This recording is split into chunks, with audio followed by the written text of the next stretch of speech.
Live at 6, this is 13 News Now.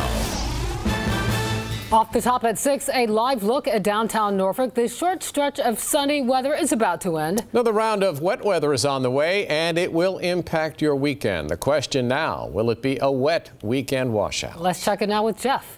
That's probably unlikely in our opinion. In fact, you just mentioned the sun. I think there will be some spots that still see sunshine over the weekend. There will be areas where people on Sunday night, Monday are like, you know, this was a pretty nice weekend. Certainly will be warm and windy, and at times, at least in spots, it'll be wet. Right now it's chilly, but we're not going to go a whole lot lower than this. We're going to go down low to mid 40s and sort of hold there.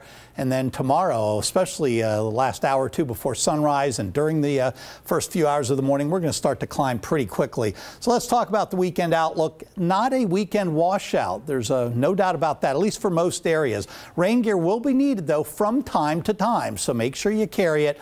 Warmer Saturday, excuse me, very warm on Sunday. We might make a run at a record. The record's 80. We don't think we'll quite get there, but that shows you that it's going to be very, very warm. Let me show you the rain chances when we talk about different areas, for example. This is for Norfolk on Sunday. 40% chance of rain briefly, maybe. Generally, throughout the day, it's only a 20% risk. If I were to put this up for Northeast North Carolina, the numbers would be more like 10 to 20 and back to 10.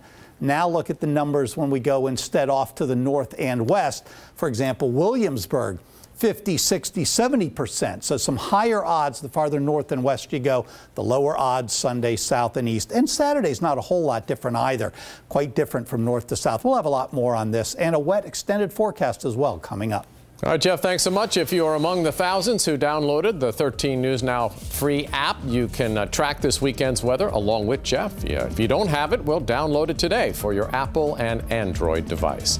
Developing now in James City County. A woman is killed after she was hit by an Amtrak train. It happened just after noon near Richmond Road. Police say she was Shantae Smith. The 28-year-old apparently was wearing headphones when she tried to cross the tracks. Medics say there was nothing they could do to save her. No one on the train was hurt. The train eventually continued on to Newport News. Right now, fired up, lawmakers table a bill improving coverage for firefighters with cancer. Now, local firefighters are outraged. Newport News Firefighters Association took their anger to Twitter.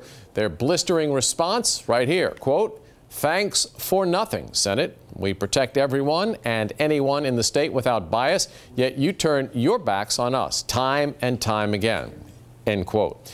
We wanted to know why those bills were tabled. 13 News Now reporter Nico Clemens is live tonight in Newport News with more, plus more fiery reaction from first responders. Right, Nico? Yeah, David, they're mad, upset, frustrated. Like you said, they're fired up. Firefighters are asking state lawmakers for one thing: protection.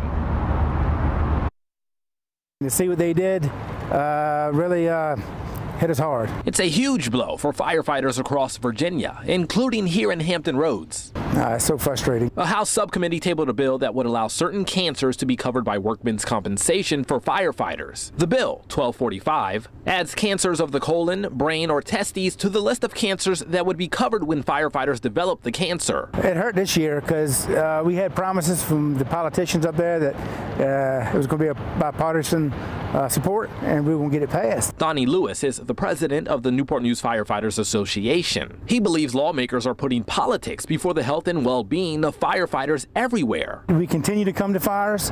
When you call, we show up. You know, we're just asking that the workers' comp and the State House look out for us. Earlier this week, the Senate postponed a decision on two similar bills until 2019. On the Newport News Firefighters Association website, it reads, "This is a blow to all of us, and especially one of our own battling colon cancer right now." Lewis expressing his concern for a fellow firefighter in Newport News. It's sad to say, but he may die and not have any benefits for his family or anyone. Lewis says right now, it's a wait-and-see game. We're not asking for a pay raise, not asking for vacation.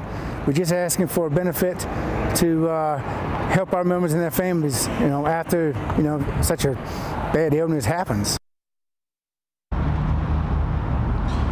I did reach out to Senator Tommy Norman's office. He's one of several politicians who voted to continue those 2 other bills until 2019.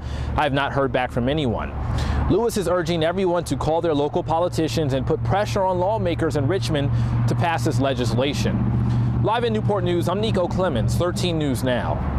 Gunfire sends 2 men to the hospital in Portsmouth. We first told you about this on 13 News Now at 4. Officers were called to Allard Street just before 2:30 this afternoon. They found a man shot in the upper body. At the same time, another man walked into a hospital with a gunshot wound. Detectives think they were both shot just blocks away on Avondale Road. Right now, they are working to find out just what happened. Doctors say both men are expected to be okay. We're learning more about the woman accused in the murder of a Norfolk preschool teacher. We talked to Tameka Cushman's uncle. He says he doesn't believe any of the allegations against his niece.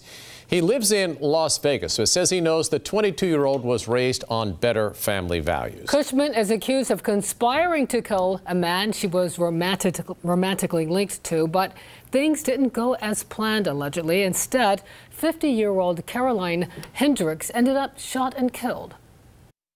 She's a helper and a healer, not a person that would do what it is that they're saying she's done or something, anything like that, no. Cushman and her co-defendant Edward Shaw are expected back in court in April.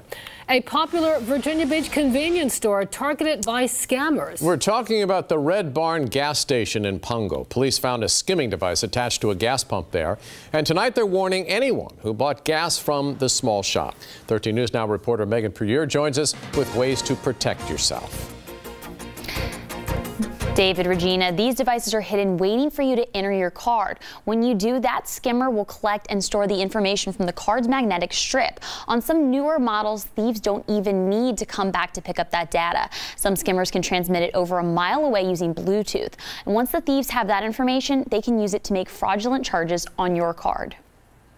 And that's scary to think here in Virginia, Hampton Roads, that we have it. So I don't know a whole lot about it, but it sucks, and I feel so bad for those people who got affected. Meg Rask is one of the nearly 40 million Americans who gets gas each day.